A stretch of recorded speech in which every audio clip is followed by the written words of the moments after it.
Setiap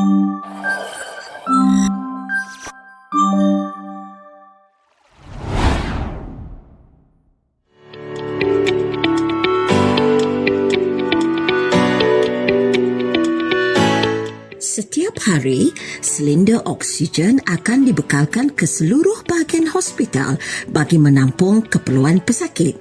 Terdapat pelbagai saiz silinder oksigen yang digunakan di hospital, antaranya 6.8 meter padu, 1.4 meter padu, 0.7 meter padu dan 0.5 meter padu. Cara pengendaliannya yang betul adalah tertakluk kepada saiz silinder oksigen tersebut. Tata cara pengendalian silinder oksigen perlulah mematuhi prinsip keselamatan dan ergonomik seperti berikut. Menggunakan kelengkapan pelindungan diri yang sesuai seperti kasut keselamatan dan sarung tangan. Sentiasa rapatkan beban ke badan. Berdirilah dengan stabil di mana kaki dibuka seluas bahu. Elakkan membongkok ke hadapan. Elakkan memusingkan tulang belakang. Gunakan postur dan pergerakan yang pelbagai. Elakkan pergerakan mengejut secara tiba-tiba. Pilih cara pengendalian yang paling kurang menggunakan tenaga. Bagi silinder oksigen bersaiz 6.8 meter padu, kebiasaannya ia dihantar ke Jabatan Kecemasan dan Trauma. Cara pengendaliannya yang betul adalah silinder 6.8 meter padu perlu dibawa dengan menggunakan troli khas ke bilik stor simpanan gas perubatan. Golekkan silinder ke atas troli dengan cara memegang bahagian penutup atau pelindung silinder menggunakan satu tangan, manakala tangan yang satu lagi memusing dan menolak silinder ke arah troli. Sengitkan silinder pada sudut yang selamat dan kedudukan silinder rapat ke badan. Penggunaan troli yang bersesuaian dan yang disenggarakan dengan baik memudahkan pergerakan. Sebagai contoh, penggunaan troli silinder 3 atau 4 roda adalah lebih menjimatkan tenaga berbanding troli silinder 2 roda kerana petugas tidak perlu menanggung berat silinder sewaktu menolak troli tersebut.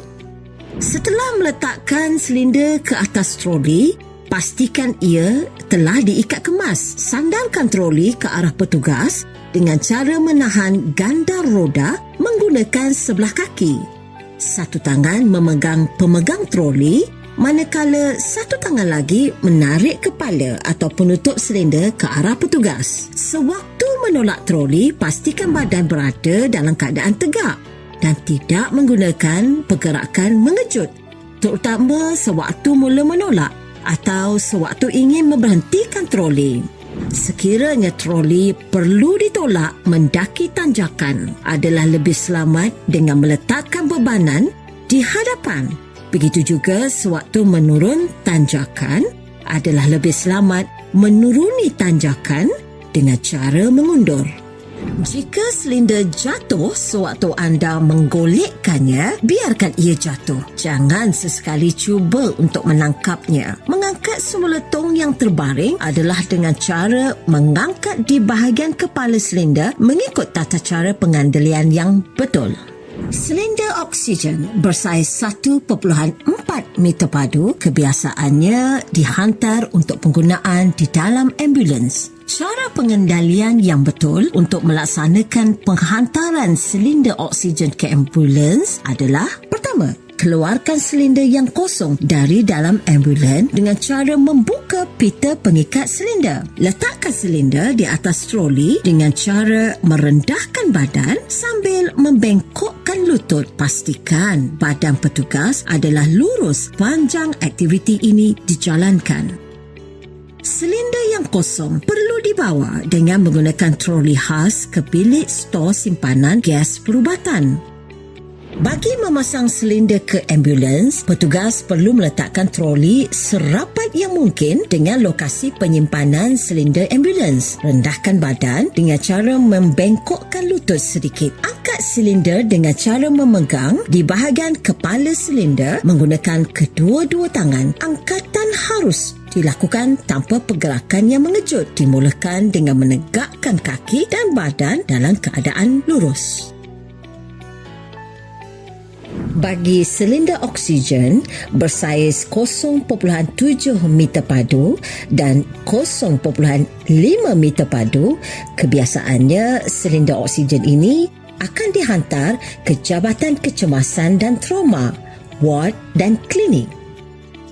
Bagi mengeluarkan silinder dari bawah katil pesakit, petugas hendaklah naikkan katil pesakit setinggi yang sesuai. Letakkan kaki kanan di kepala tong manakala kaki kiri di belakang. Rendahkan badan dengan cara meletakkan lutut kaki kiri ke lantai. Tarik silinder keluar. Tangan kiri petugas menyokong bahagian bawah silinder dan rabatkan ia ke badan sebelum berdiri.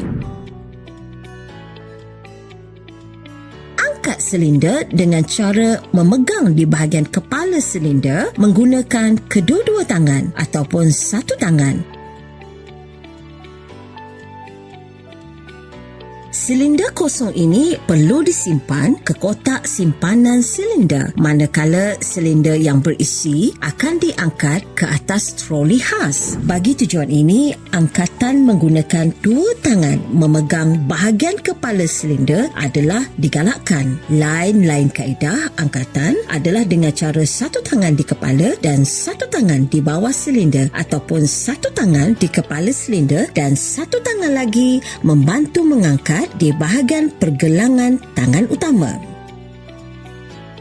Pemasangan semula di katil juga perlu mengikut tata cara seperti yang telah dinyatakan sewaktu tata cara mengeluarkan silinder oksigen sebelum ini.